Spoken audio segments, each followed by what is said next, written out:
Are you looking for an environmentally safe organic fertilizer that will give you fantastic results in your garden this season? Neptune's Harvest manufactures a top-of-the-line, highly concentrated, cold-processed, hydrolyzed fish fertilizer. It's made from the 60 to 70% of the fish that's left over after the fillet has been removed to be sold as seafood. All the fish are caught offshore in the cold, clean, dark, mineral-rich North Atlantic Ocean water off the coast of New England. It contains all the nutrients that plants and soil need to stay healthy in nature's perfect balance. It will increase the soil quality, the yield and quality of all crops, making whatever you grow more nutrient-dense and better able to withstand stress, disease, and insect damage. Neptune's Harvest is a great food source for microbes and beneficial bacteria, increasing the organic matter in the soil so that it drains better, retains moisture, and sequesters carbon. It's also a great deer repellent. To learn more about all their amazing organic fertilizers, go to neptunesharvest.com and use the code GOODDIRT for 5% off your order. That's GOODDIRT for 5% off your order. Fast Forward Productions. The women are speaking. If you put a microphone and you put it down into the soil in biosphere reserves where the soil's never been farmed, you get this extraordinary sound, but it's a very real sound. You take that same microphone, you go to Kansas, and it's eerily silent, dead. It's gone. There's nothing there.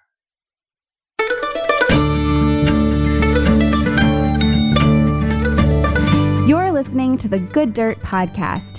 This is a place where we dig into the nitty-gritty of sustainable living through food, fashion, and lifestyle.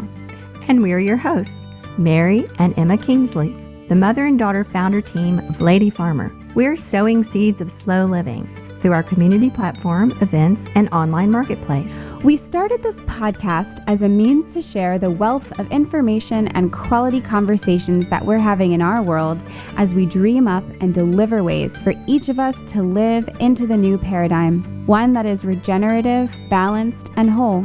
We want to put the microphone in front of the voices that need to be heard the most right now. The farmers, the dreamers, the designers, and the doers. So come cultivate a better world with us. We're so glad you're here. Now, let's dig in.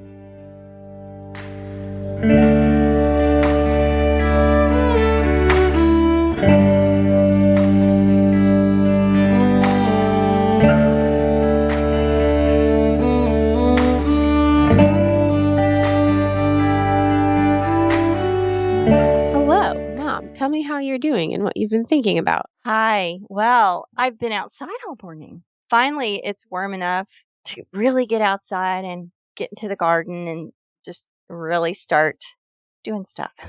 Yesterday, I was out there all day long, just hours and hours and hours, and it just felt so good, felt so refreshing after the long winter and all this cold and rain we've had. So the sun is finally peeking through and plants are coming up. I can see what's happening. And as I was outside this morning and I was thinking about, things I need to do other than be outside, I was reflecting on our conversation with Paul Hawken, who is our guest today, about how our culture really has this sense of not being a part of nature. And that comes up over and over again on our conversations here, the sense of separation. We said it with Mary DeYoung. We've said it with Mary Reynolds. So many of our guests have brought this up.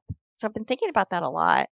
And I remember asking Paul Hawken when we were talking to him a few days ago, so what can we do? What can we do about this inherent sense of being disconnected from the natural world, which I think, when I think about it, is very fundamental to the problems we're having now in the environment, because people don't feel like it's a part of them. They feel like their behavior matters only so much. And he said, get outside. He said, get outside. Yeah. I think he said, and you'll hear it in the conversation, but he said, don't take this the wrong way, but get off your computer, which is funny because we were sitting on our computers talking to him. And here we are talking on our computers right now. Right. No, I was thinking about that. I was thinking about coming inside and getting all this done and being outside all the time. Of course, our lives aren't structured that way, especially when you run a digital business about sustainability. It is so ironic. It's quite the conundrum. But I guess the point of even thinking about it is progress, even talking about it, even getting others to think about it and talk about it. And, I was thinking too, like, you hear about these people like Claire Dunn. We talked to her a couple of years ago. She went and lived outside for an entire year. No digital connection whatsoever. And then she re-entered the culture to talk about it and teach about it, which I think was fantastic. I love that conversation. But I have to admit, I'm kind of a creature of comfort. I don't like to be cold and wet. I like my bed. I can't claim to reject the way we live at all. I'm not doing that. Just trying to assimilate all these conversations and these very wise, knowledgeable, experienced people that we talk to. Such food for thought always, and food for action as well. And food for decisions that we make in our lives that can shift things on the small scale or our personal lives and can ripple out to make more profound change in the world.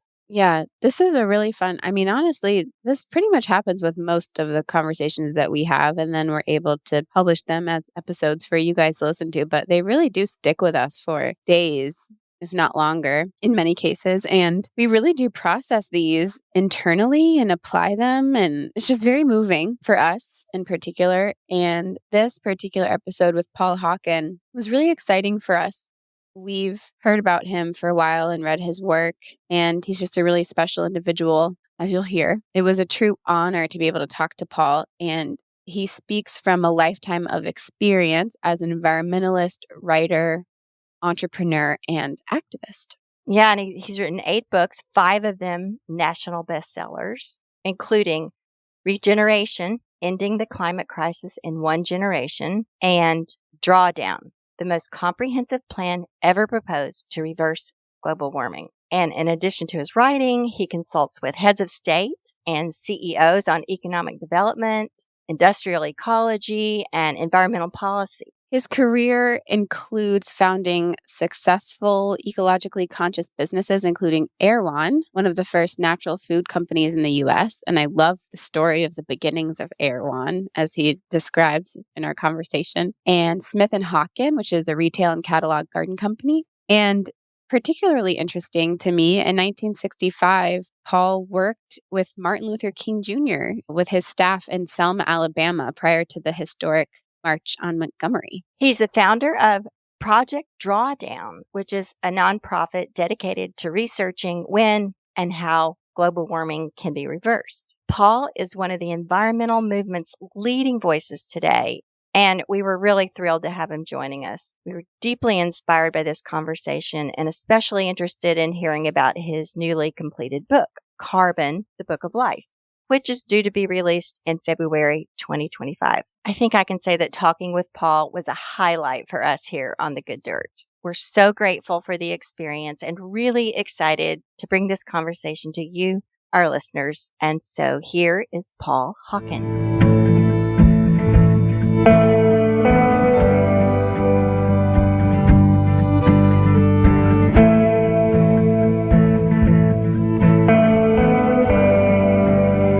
Well, my name is Paul Hawken. It's actually Paul Gerard. It's actually from my great-grandfather, who was French, came to California in 1849 to open up a bookstore in the gold rush to try to convert those miners to Catholicism, which I don't think he succeeded, and went down to Santa Clara Valley and went back to farming.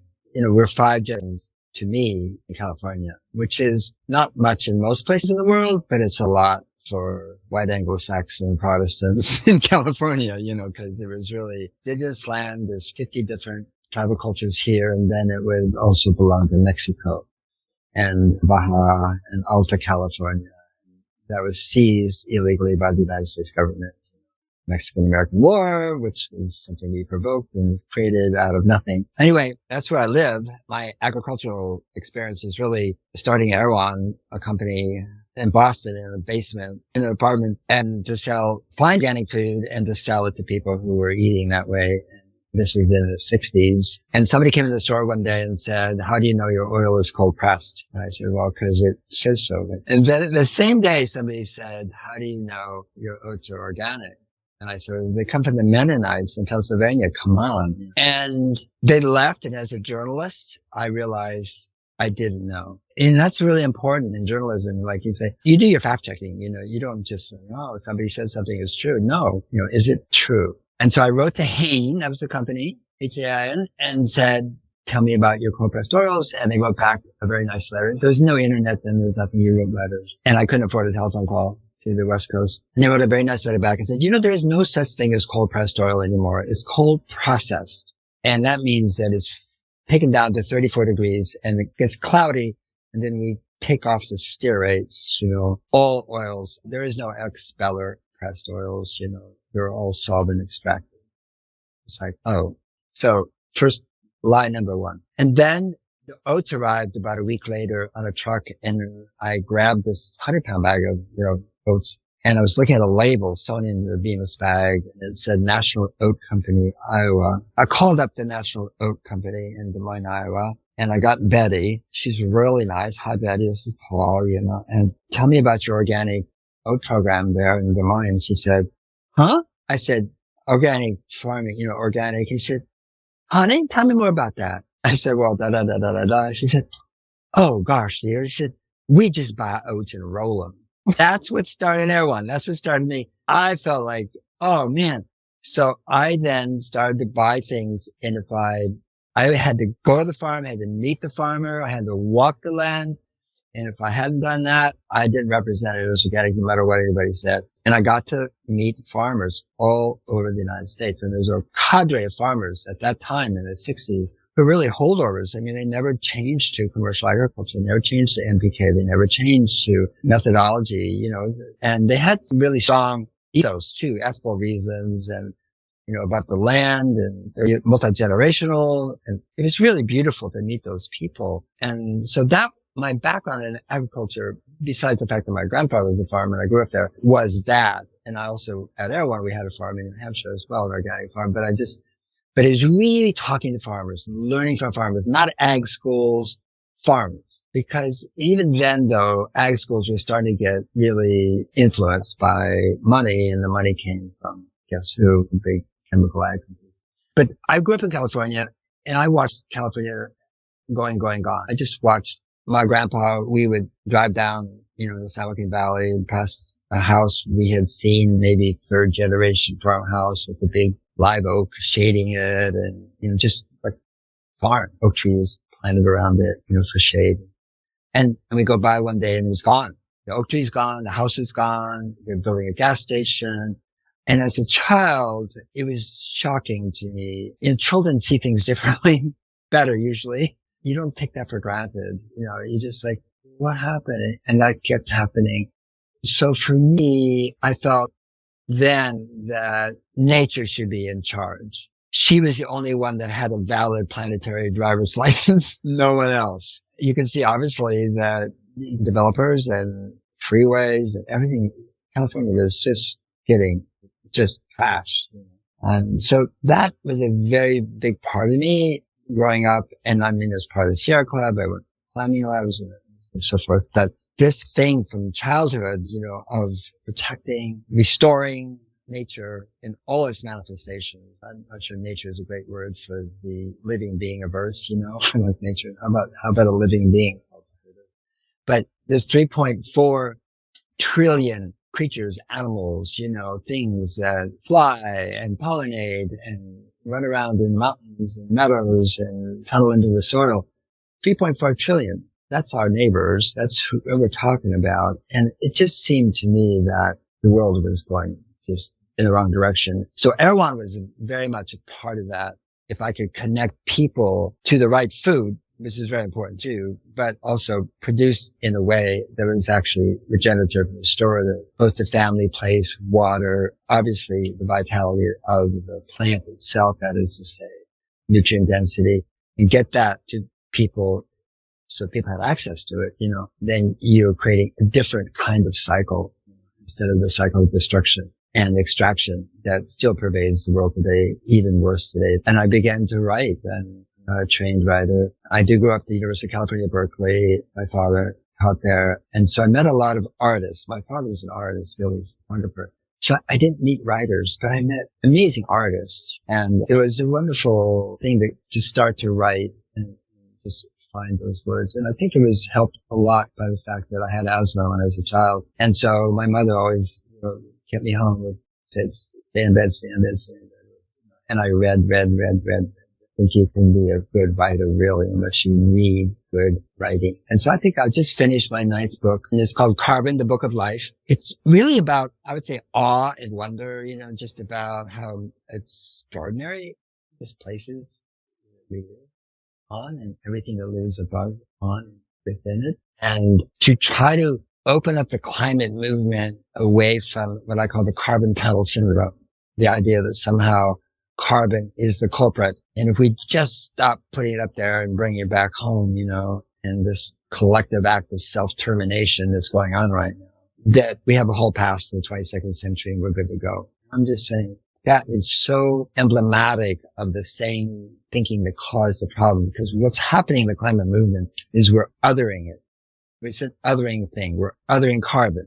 So carbon pollution is like one of those words. Carbon neutrality. Tell me about that. I mean, that is so ridiculous. It's jargonized, in a way that most people don't understand. What are you talking about? Net zero carbon neutrality. It doesn't connect at all to human beings. Mostly what it does do is it reveals the mindset, because we're combating, fighting, tackling climate change. Really, that's othering. It makes climate something you've objectified it. You've put it out there somewhere. Where is it? Well, we're going to go fight that. But we use that language as a way to motivate people about climate. And then the other thing about climate change is it's supposed to change. If it didn't change, we'd be in big trouble. So what I'm saying is the climate is always perfect. The problem is here, us, our minds, what we think. That's the problem. We're the cause. That's not the cure. No, I do absolutely support everyone who's trying to address that, reduce emissions, get them zeroed out. Although it's not that I don't support what people are doing, not entirely, but pretty much in terms of carbon. But the mindset is one that, in a sense, marginalizes the living world. It's like, well, we'll get to that. That's important too. Oh yeah, biodiversity. To not be able to see them as inseparable. The Earth has always regulated climate. Who else? So we've lost 50% of all life on Earth since 1972, when the UN Convention on Biodiversity was signed by 196 nations, and half of it's gone. And we're thinking that somehow we're going to direct air capture and suck carbon out of the air and liquefy it and put it in pipelines and pump it down into geological formations. I mean, with all due respect to my gender, that's such a male way of thinking about things. We're going to fix it. But to look at the situation we're in today, and to look at it from those eyes, is to be really pretty much, like I say, carbon tunnel syndrome, looking at the world like this instead of. So the Carbon, the Book of Life, is actually the first book I've written where I actually have some autobiographical stuff. I never write about myself. It's really interesting to see what sort of popped up. Oh, that's so exciting. I'm so glad you brought up the term othering. It helps us really get our head around what we're doing. We other ourselves as apart from creation. Like there's humans and then there's nature. We talked about the language, this is our language to say, oh, we're connected to nature and we need to go outside and get in nature and be immersed in nature. That, this is something we need to do. That implies to me, because we're separate, so we're not a part of it. And so we have to make this effort to be connected. But when the truth really is that we already are. So all of these things, not conservation or climate action and all those things that are so important. But to your point, it's sort of reductionist to say, okay, we're going to do this thing. Like I was listening to, I think it was Regeneration. I've sort of been in and out of a lot of your books, soaking it all up. But there was one chapter where you make the point that in many conservation efforts, many companies, they'll claim to be carbon neutral, because if a tree is cut down for their product or whatever, they'll just plant another. So then they go out there and they claim to be carbon neutral without any consideration of the nuance. What kind of tree? Where is it? And the fact that it's going to take decades to grow and be the same carbon benefit as that mature tree that they cut down. It's interesting to hear you speak about these efforts for helping things, solutions. Yeah, Band-Aids and drawdown, but drawdown is a whole book about that. It's a whole book about people and organizations and what's happening, efforts to pull carbon back in the soil. That's the meaning of drawdown, right? It's primarily about avoided emissions, and then there is about sequestration as well. Yes. Okay, so now you go into your news book, Carbon. It sounds like you have a little bit of a different angle on I it. do.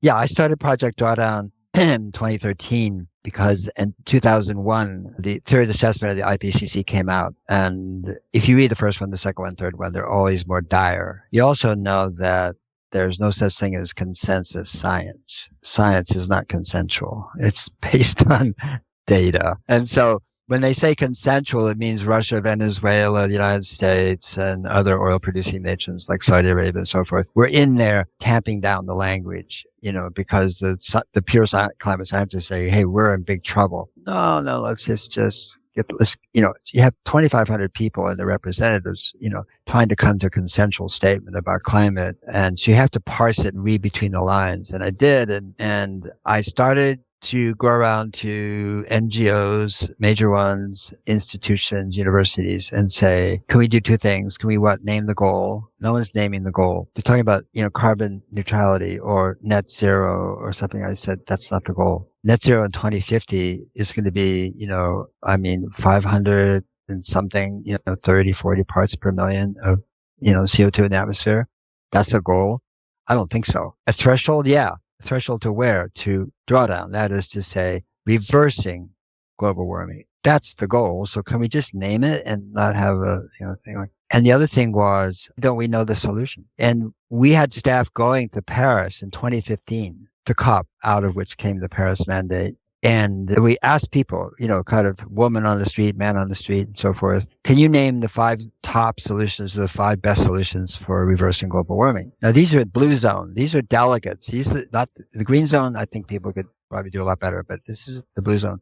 I'm not kidding. Nobody could name 5 solutions. They named the obvious ones, cars, stop burning fossil fuels. Good thinking.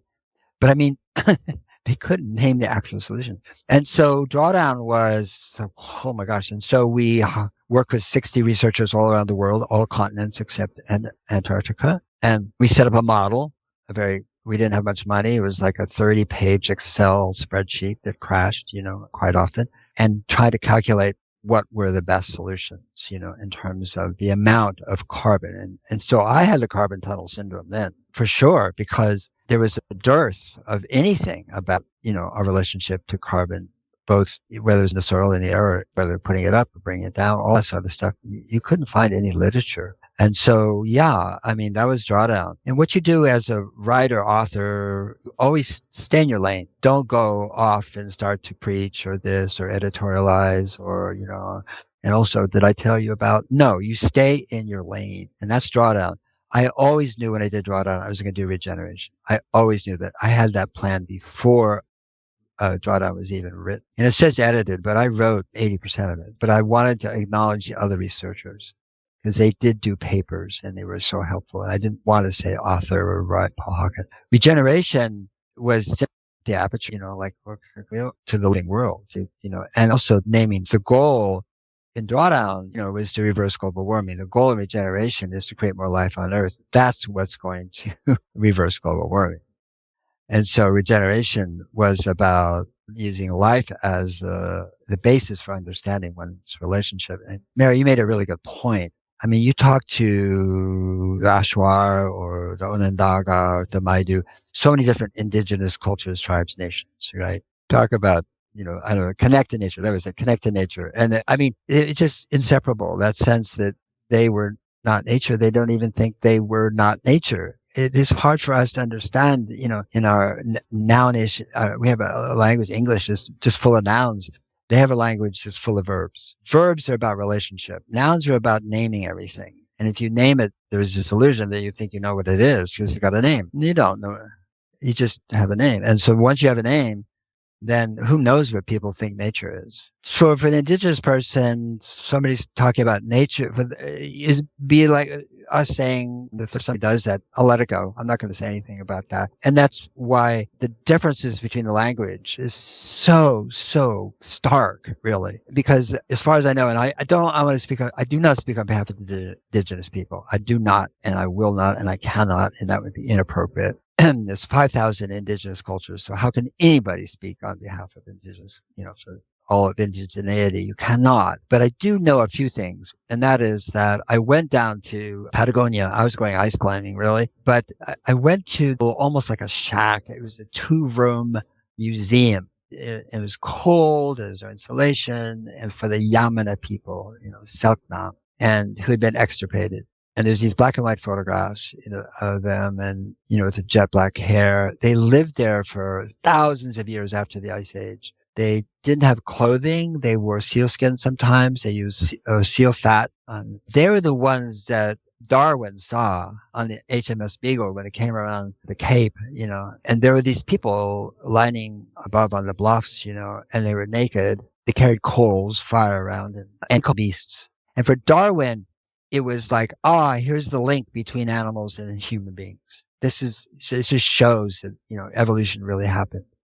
Well, later, as the population shrank from people murdering them, killing them, disease, putting clothing on them, which actually caused pneumonia. They did very well without clothing. There was about 120 left, and there was a missionary who was a lexicographer, loved words and so forth. And he sat down with the tribal chief. By then, because so many people died, it kept being passed on. Who knows what the original head was, but to make a dictionary. And they spent years doing that. And then that missionary died. And so that was it. That dictionary, there's 300 were printed. The original is in the British Museum. It has more verbs than English. It had 31,000 words. At that time, prior to the codophonia, the black ships and Admiral Perry and the westernization of Japan, Japanese had 40,000 words. So here are the beasts. And you find an American that knows 30,000 words. It's hard to find. Shakespeare didn't. That's for sure. Only 20,000. So the language, though, is about place. And the language, when you look at the dictionary, you start to pull away and look at the metaphors. It's a metaphorical language. As, Aristotle said genius is, a metaphor. It teaches you how to live there. That's what it does. It teaches you where you are and how to live there on all levels, of understanding. So again, this thing about connecting to nature, you've just disconnected.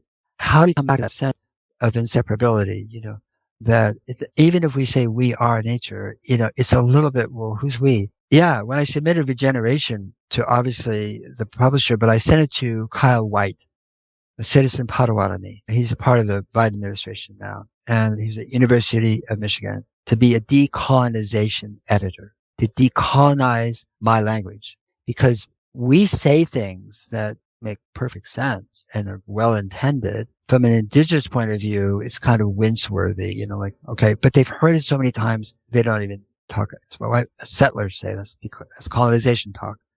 Anyway, I got the manuscript back from him, and on the first page, he circled we, and I said, oh man, and it was just things were circled. I thought, I put it this Friday. I had to finish it by Monday. And I got up in the morning and this beautiful, beautiful email from Kyle, and I read the we thing, and the margin note said, who's we? You don't speak for me. And how common it is for us to say we face the greatest crisis in civilization.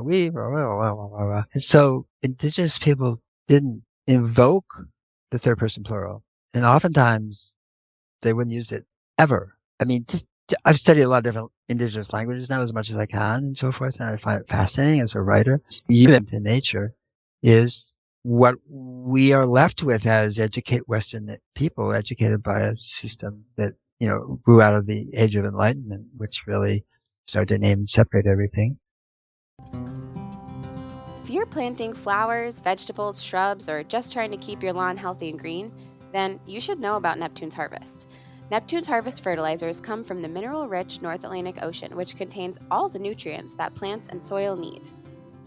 Flower growers, get your sunglasses out. You'll want to use them when you're looking at how bright those colors are. Vegetable growers, with Neptune's Harvest, you can achieve the amazing results you deserve for all your efforts with the most abundant, sweet-tasting supply of organically grown produce. And there's nothing like the taste of a fresh garden tomato you grew yourself. Neptune's Harvest works great, whether you know what you're doing or not. You'll look good, and you'll feel good because you're doing the right thing for the environment and your health. Try Neptune's Harvest, products from the ocean to set your plants in motion. Available at neptunesharvest.com. Use the code GOODDIRT at checkout for 5% off your order. That's GOODDIRT. So I'm really fascinated as to where we might go with this. I mean, what language might we use or begin using to help people reframe it?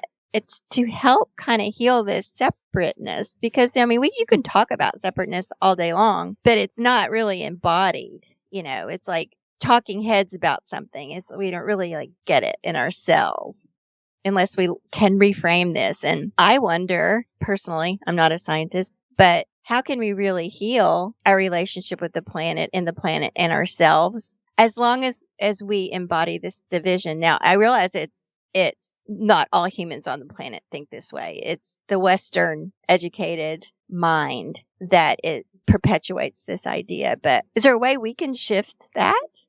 Who's we? But is there a way to shift that with language, you think, that could grow? Well, first of all, and don't take this wrong, turn off your computers and go outside.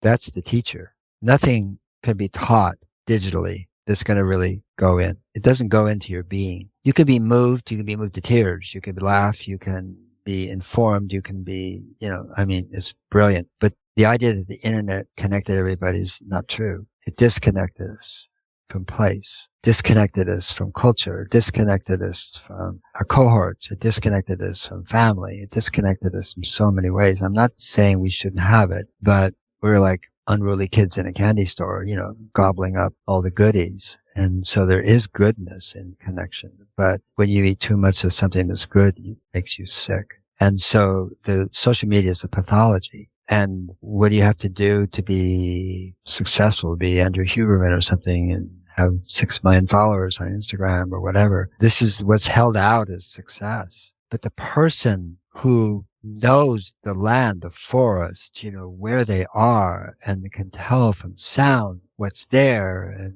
and knows soil. And I want to talk about soil for a minute because soil is an organism. It's the biggest organism on earth. It's not a medium. And that's how we've treated it, since Haber-Bosch and, NPK, starting with N, because farming practices in Germany and around there were so crappy, and yields are going down. The farms were, all of a sudden you come up with synthetic nitrogen, and it was created, to make bombs more effective. That's what Haber was doing, is to make mustard gas more lethal. And then he discovered a cheap way to take the nitrogen out of the air, which is 70% nitrogen, and make it soluble and make it applicable to soil. So from that point on, I don't think there is many farmers in the world, in the United States, I don't know about other countries as much, who actually even know what healthy soil is. They've never seen it. They've never touched it. They've never smelled it. Healthy soil has this beautiful smell. A blind person could tell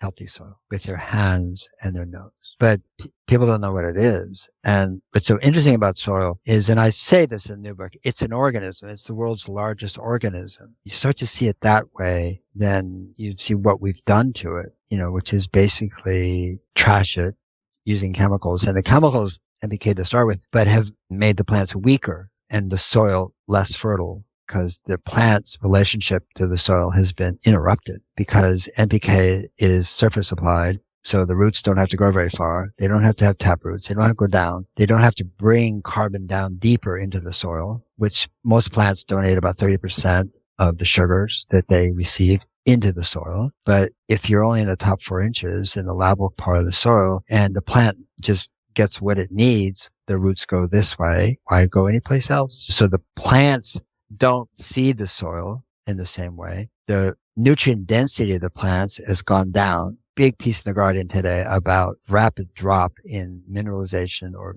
nutrients in vegetables, 30, 40, 50% drop. And we have to understand soil as an organism and so forth. And there's a beautiful work being done. There's really interesting recording techniques now that can record animals and birds and pollinators and ecoacoustics, phytoacoustics, bioacoustics, and the work in this area is just extraordinary. In fact, I think I have very much about acoustics, but if you put a microphone, not like the kind we have right now, but these very thin, and you put it down into the soil in biosphere reserves where the soil's never been farmed, you get this extraordinary sound. And I say extraordinary because you just like, I've never heard anything like this. It's just odd. It's an odd sound. But it's a very real sound. You take that same microphone, you go to Kansas, you go to Nebraska, you corn, soy, commodity farmer, and so forth, and you stick it down in the soil resin, and it's, as the scientists say, eerily silent. There is not a sound coming out of the soil. Dead. It's gone. There's nothing there. And so our understanding of soil, even with all due respect, the organic people and this and that are still seeing it as something, as seeing it properly. I'm not saying this, not seeing it improperly, not at all. In fact, they treasure, revere, honor for sure. But the understanding of soil is still tacitly is like a medium that we want to feed. Of course, that's true. It's seen as sort of in the lens of science rather than as something as like sacred and living and really with divinity in it, actually. I mean, anything that's alive is sacred as far as I'm concerned. So is there a way, can we access these? Can you listen to, is it on the internet somewhere, or how do we hear this that? This is a tease. You can find it. I kind of wanted to wait till the book came out, and then I have a QR code in the book, where you can just... Oh, cool. Wait. We'll wait. When is the book February coming 25, but then if you write to me, I can make sure you get a Bound Galley before then. Just write to me, Paul. So it's called Carbon today, Carbon, right? the Book of Life. Carbon, the Book of Life. So, Paul, going back, I loved hearing your story from the beginning and getting your start. And of course, with Erewhon, which is it's a very well-known name now, grocery store today. It kind of reminds me of, your evolution through your more recent books. And then with the Erewhon project, I wonder how, for someone like you, a thinker and a writer who's absorbing all of this and sort of continually seeing ahead and then waiting for everything to catch up. What is it like for you just in your day-to-day? Because sometimes it's hard for me even walking around the grocery store and reading labels or hearing people say things about, oh, I do this because it's better for the environment. And it's like, it's not that everybody's wrong or anything, but because of this podcast and the people that we talk to and the things that I read and that what I'm experiencing is just so different. I don't know. How do you sort of deal with that in your life? I imagine you feel that to a major degree. I do, yeah. I feel compassion, for people everywhere, even climate deniers. I feel like because they're actually coming from fear and, in my opinion, ignorance. They wouldn't say that, but from fear. And because what they want is a world or whatever you want to call it, controllable, and that they can not be threatened by. And so climate brings up a whole another way of seeing the world, is which we talked about earlier, that actually undoes that, mindset and so forth. So, but I'd say compassion. I would say, one thing I believe is that the world does not understand what's coming. They do not understand. Second, they don't understand cause. They're going downstream. They're trying to fix this downstream. And that's called end of pipe cleanup, the water's polluted. Okay. There's a thing about Desmond Tutu talks about being in the river and seeing people float by and they get drowning and you pull them out of the river, you pull them out of the river, you pull them out of the river. And he said, what we ought to do is go find out upstream who's throwing them in the river. And so we're not doing that in the climate movement, in the biodiversity movement. We're not really looking at, we can say, yes, the industry is extractive, industry is taking, but let's go deeper. And to your comment, Mary, it's not how do you get people to understand. The way you get people to understand is just change yourself. That's number one. That's where all change starts, from singularity. And the second, all life exists in community and no other place. It does not exist. Only in comic books and spaghetti westerns is there the individual, who thinks he is, hero or whatever. Your cell is a community. Was it 10 trillion atoms in a cell? And when you get that many zeros, but everything that's in your cell is inert. It is not alive. Nothing in your cell is alive. It's a chemical process going on there. The cell is alive. And to this day, nobody can explain that threshold. It seems wimpy maybe or inadequate to the task at hand, but I don't think so. The way you change what you understand and see and know and is painful to look at, all that sort of stuff, is self and to create community. You're creating community with this podcast. It's a different type of community. That's a type of community. And you don't know what will happen from a listener listening to one of the podcasts or many or all or this, and then what she or he does from that point to this to that. This is how life works. And so we're profoundly anti-lifetime in the 2 million year history of Homo sapiens, profoundly. And only thing we can do is to be truly human, which means irrevocably connected to all other forms of life, with respect, honor, and joy, by the way, and see where our singularity goes. We can look at it. We don't necessarily know. I mean, what our work does, what our work on our farm does, where the food goes, where our class, we go to school, talk to kids, whatever, all those things we do. But out of that comes communities who go also just, it can be talking, it can be teaching, it can be doing, it can be at the farmer's market, it can be at the hospital, it can be dealing with children, it can be dealing with disease, because disease, and America is the most diseased industrial nation in the world by far, by tending to human suffering, because that is downstream. That disease is downstream. It has an upstream cause, just everything else. And 73% of the food Americans eat is ultra-processed food. And what Dr. Chris Van Tolken says in his book, Ultra-Processed People, is that we've broken a 2 million year lineage, genetic lineage, because we are eating, it's not just ultra-processed. It actually isn't food at all in many cases. The ingredients have never been eaten by human beings. They're changing us, ultra-processed people's book. And so then you go, whoa, where's this coming from? Again, looking upstream, who's throwing the people in the river? Well, it's Kraft, it's Heinz, it's Pepsi, it's Coca-Cola, it's Mars, it's like, I'm not saying some of them like Mars aren't trying to do good things. That's what's upstream. And they're killing our children downstream, causing diabetes, high blood pressure, all that sort of stuff. So your entry point as a human being is where there's empathy with care, where there's outrage maybe. And there's your entry point. And if you feel like you're not effective, this is not true. You may not feel effective in relationship to somebody who's got 6 million followers on Instagram.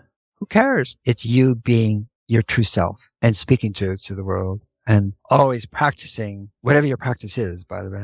Not for me to say, but to return to that humility and understanding of self, how small we are and how fleetingly we're here. We come, we're here, we go, so what does it mean to be a human being at this time, And that's the question I ask myself every day, I think I fail every day, frankly. I really do, but I don't mean to beat myself up so much as like I'm doing the best I can. No, yeah, we all do. I'm so glad you said that. That's so affirming, because so much of what we talk about is just comes back to that sort of be happy, be joyful, find the things that light you up. And then we're kind of like, we find ourselves being like, well, we're here, but we're not sure how we got here, because we're supposed to be talking about sustainability. And we're like, we know it's connected somehow. It's really beautiful to hear you draw it back to that. And so I guess that my next question for you, what does slow living mean to Almost you? Nothing.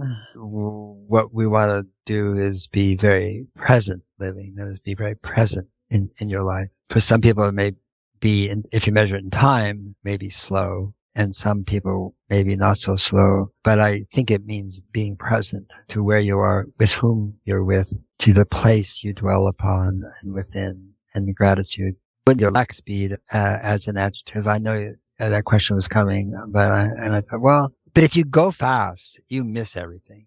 That's for sure. It's like going down a highway at 60 miles an hour. What do you see? Not much. But if you were standing there, in the wildflowers and the grasses and so forth, and the cars weren't going by, you'd see wonders. Well, it reminds me of at the beginning of our conversation about using language creates a duality, right? So as soon as we say slow living, well, then it means that there's a not slow living, there's a fast living. So maybe that's how we got there, as a reaction to fast living. I don't know, but that's interesting that you point that up, because we do spend a lot of energy explaining that slow living isn't necessarily about speed, but it's still that word. It's so interesting, but it is so many different words and different ideas, and it means different things. Yeah, different people. Yeah, to me, it means being conscious, aware, present.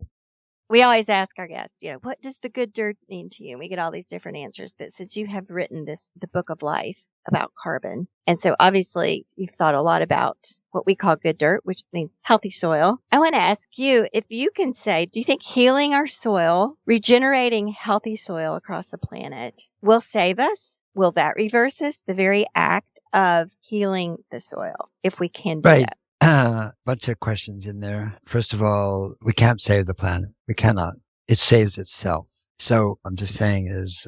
And remember, we are the planet. Yeah, exactly. Well, there's 8.7, they say, million different species. We're the only one that subverts the flow of carbon. The only one. And so the book of carbon, Mary, is really about saying carbon, it's always about flow of carbon. That's what's happening. Carbon is a flow. It's not standing there with his hand on its hip saying, I'm going to screw you guys over. I'm going to go up the atmosphere and vibrate and re-radiate, infrared heat back to you and show you something. I mean, this whole idea of carbon as an element, which it is in that, in the table of elements, but I mean, to see it as a thing, you miss the whole point. Carbon is a flow. In every cell is 120 billion carbon molecules, 120 billion in every cell. You have 30 to 32 trillion cells in your body. So and again, the book of life is trying to look at the flow of carbon. And that is the way to understand the world. And when you start to think about flows, then this idea of inseparability or separability just disappears because you cannot find that place where you can separate, divide, and distinguish when you look at it through the flow of carbon. And it infuses everything that we see, do, touch, don't know, from the core, which is mostly iron, but of the earth all the way to the atmosphere and beyond. And even thinking that the atmosphere and, your breath and where we are is separate is an artifact of the climate movement. And let me tell you about a really cool technology that's coming because it's called cool. It's called Cool, invented by a Chinese scientist, Ling Binghu, who was a gifted child and went to university when he was 15, got his PhD at UCLA when he was 20 in nanotechnology, postdoc at Stanford. Now he's at University of Maryland and Yale. I love this guy. I wrote about him in the book. He's known as Bing Binghu, but Bing. And I compared it to Buckminster Fuller because he sees the world differently.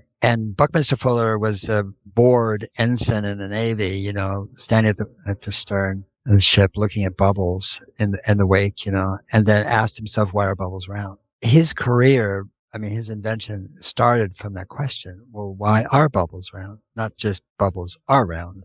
Why? And Bing is the same way, which is, see the world differently. And this is why I love it so much. I think we have to see, whether it's technology or relationship or everything, different eyes than that we're sort of been pounded into our brain, into our beliefs. And Bing looked at cellulose and under electron microscope, and a single strand of cellulose, in tree, bush, plant, paper, whatever, and noticed that it was very similar to carbon fiber, which is the strongest fiber in the world. Not really. So he studied it, tested it, and found out that cellulose is stronger than carbon fiber.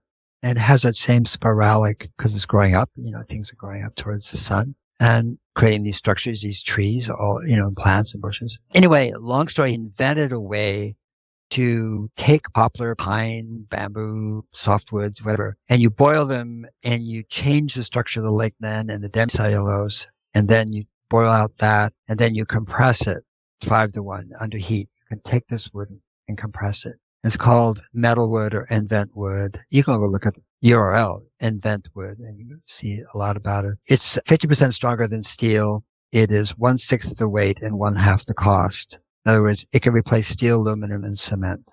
But it's not like mass timber. Say, we're building timber instead of steel. Well, use mass timbers. Now you're cutting down these enormous trees, or gluing them back together, something else. And this is when I get to cool, which is Cool. And Cool is just a coating. It's a coating. So when heat's coming in from the planet, okay, it then re-radiates out into triatomic particles, particularly, or molecules, which is water, CO2, and they flap. That's what happens. You're like a bird. And the heat coming back up, makes them oscillate like this and re-radiate some of the infrared energy back to Earth. That's why it's getting warmer. We've known this for, a century. This is not news, more than a century. But infrared comes in at a certain wavelength that heats the planet. And so when it hits this coating, circle, it changes the wavelength to 9 to 13 nanometers. And that infrared goes straight out to space. It bypasses water, CO2, methane. The thing about this is if you put that on a building, the building's cooler. But the thing is, it's cooler right outside because we think the climate's up there. I do it all the time. It's there. Where's climate? It's there. This is climate right now. It's right between us. It's the same. It has CO2, has methane, it has moisture. And so it cools the air around, say, a shack, a building, or high rise, whatever it is, simply by changing the wavelength of the infrared. And I feel like on one hand, and we talked about it very early on, it doesn't look very good.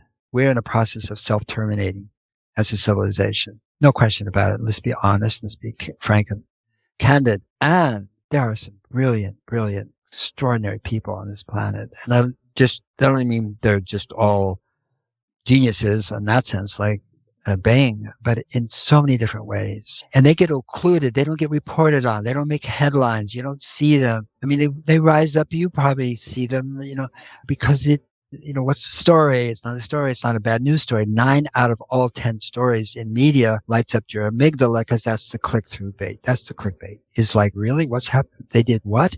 Who? What? Scandal, death, war. I mean, all media do it. Even The Guardian does it. The Post does it. The Times does it. All media does it. So these stories, the ones I'm telling you about, they never get up to that level until a certain point. And so we are missing out on who we really are as human beings. We don't get that sense of connectedness, Mary, to each other in a way like, hey, people are good and people are doing, and they're not just ignorant. I don't say ignorant people are bad. I'm just saying, they're aware, they see, they act, and they treat the world as sacred. So would you say that the good dirt is connectedness? Well, I don't know what good dirt is because dirt we always use as a word for soil that got unhealthy. So, yeah. I mean, dirt was like, oh, you don't want dirt, you want soil. I love that. So I'm not criticizing it. I'm just saying. And the thing about, you asked earlier about healthy soil, and just to understand we actually don't know what healthy soil is yet. Oh, wow. Like the brain, like we don't know anything about the brain is the same with Yeah. I mean, looked at it from the map of producing, fertility, getting more, using it as a means, and so I would say that remains to be discovered. Now, you can go to biosphere reserves and places where in forests, where it's been untouched, and that's healthy soil for sure. No question about it. So it exists, but in terms of feeding humanity, I don't think we know what it is. Thank you. Where would you like people to go to find you, to read about you, be ready for your new book to come out, all these The most important place they can go to is actually regeneration.org, www.regeneration.org, and go to NEXUS, NEXUS, is the most complete, and we're just adding 10 more this week, list of solutions and challenges. And yet, unlike Drawdown, it uses 5 criteria, and we're still ranking them right now and so forth. It uses indigeneity. It uses social justice.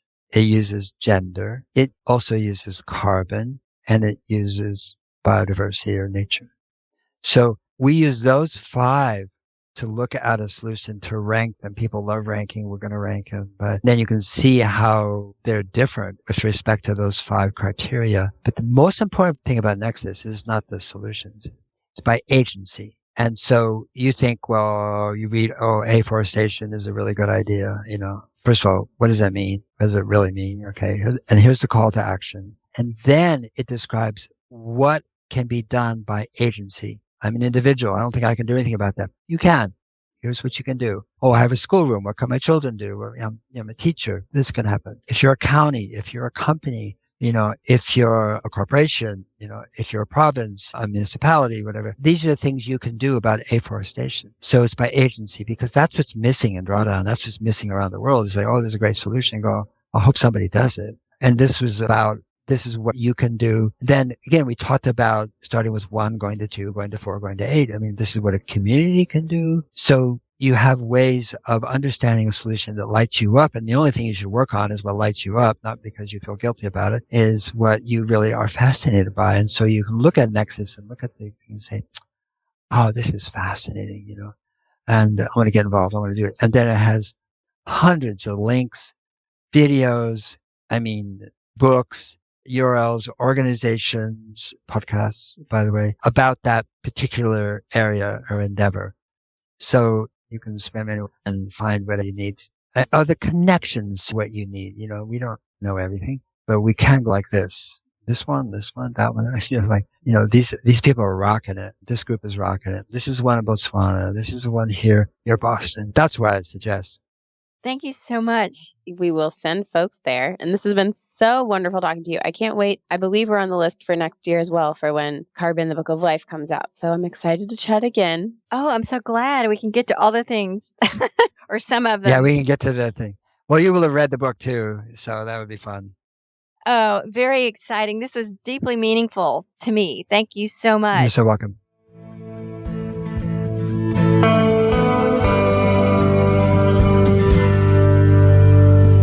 Thank you for tuning in, calling in, and spreading the good dirt. We love hearing from you.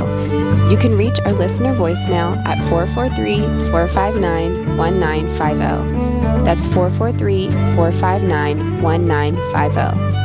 You can find this number in our show notes and in our Instagram profile.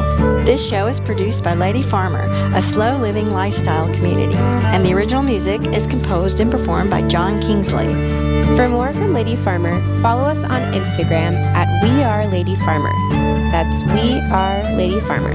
Or join us online at www.ladyfarmer.com. We'll see you next time on The Good Dirt. Goodbye.